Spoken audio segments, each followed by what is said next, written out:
Excuse me, Madam President. Senator from New Hampshire. Madam President, I couldn't agree more with the comments of my colleague, Senator Portman from Ohio. We are here on the floor today to convey the strong bipartisan opposition that exists in this Senate to Vladimir Putin's unprovoked aggression against our partner, Ukraine. Now, like everyone in this body, I've been closely following the deteriorating political crisis that has been fabricated by Russia because, as Senator Portman says, Ukraine has always been defensive. It's not been offensive going against Russia. But Russia intends to further undermine and threaten Ukraine's sovereignty.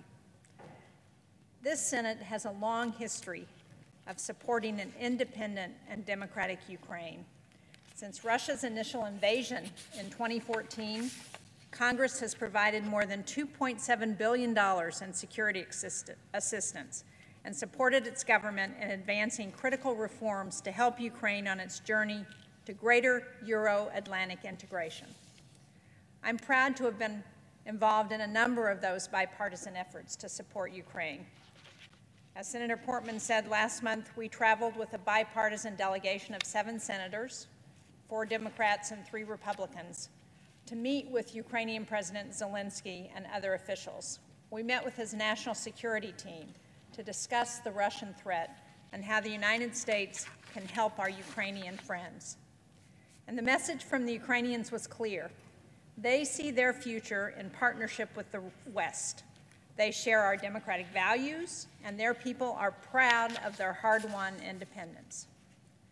So it's worth asking, if Ukraine has made its sovereign wish clear that it wants a future with Europe, why does Putin have more than 130,000 troops at its border? And as Senator Portman pointed out so well, it's not just its eastern border with Russia, it's its northern border with Belarus. So it's been said, but I think it's worth repeating, that this unprecedented Russian threat to Ukraine's sovereignty is on Putin. It's on no one else. He's designed this crisis to advance his own revanchist agenda. He wants to reconstruct the Soviet Union and recreate his own sphere of interest. And he wrongfully sees Ukraine as part of this authoritarian future.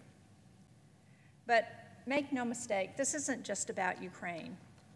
Putin wants to diminish U.S. presence in Europe and rewrite the European security order for his benefit, and in blatant disregard for previous international agreements and treaties that Russia has signed. And Senator Portman talked about the Budapest Memorandum, and there have been other efforts to try and reduce tensions between Russia and Ukraine by Europe, but Putin has basically thumbed his nose at all of those efforts.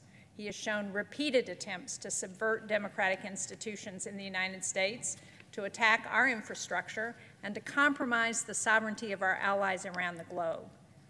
This is why what happens in Ukraine matters here in the United States. It's important that we stand up for our values. It's important that we stand up to protect our national security. And it is critical that we continue to uphold and protect the transatlantic security order that has given us peace and prosperity for over 70 years since the end of World War II. As Putin tries to dismantle and divide the very alliance that's kept us safe for over 70 years, it's all the more important that we strengthen our resolve through a strong message of unbreakable unity. It's critical that the Senate take up and pass bipartisan legislation that shows our support for Ukraine and our opposition to Russia and what Putin is doing. I've been working toward this goal. I especially want to commend Senator Portman for his work and leadership, because he has also been working towards this goal. The Senate Foreign Relations Committee Chairman and Ranking Member, Senators Menendez and Risch, continue their efforts to find a bipartisan path forward. And I'm sure Senator Portman would agree with me that when we say we're committed to doing our part to forge a path forward on this legislation, we mean that's what we want to do, that this is an opportunity for us to show the rest of the world that we are united. And that's why we're here today, to send a strong bipartisan message to Putin, to Ukraine, and to our allies. We must lead by example and convey, as we've done to our Ukrainian partners and our transatlantic allies, that we must not leave any space for Putin to sow further discord. Therefore, the Senate doesn't really have a choice. We must send a message of strong, unequivocal, bipartisan resolve. For many years, Senator Portman and I and others in the Ukraine caucus have worked closely to support the Ukrainian people. We've traveled to Kyiv to ensure that the U.S. resolve for our Ukrainian partners is absolute. We've teamed up to increase military assistance to Ukraine, and we have spoken to ensure on the topic of Ukraine that this Senate speaks with one bipartisan voice.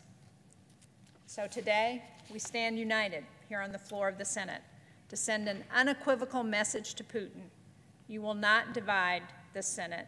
You will not divide the United States, and you will not divide the transatlantic alliance.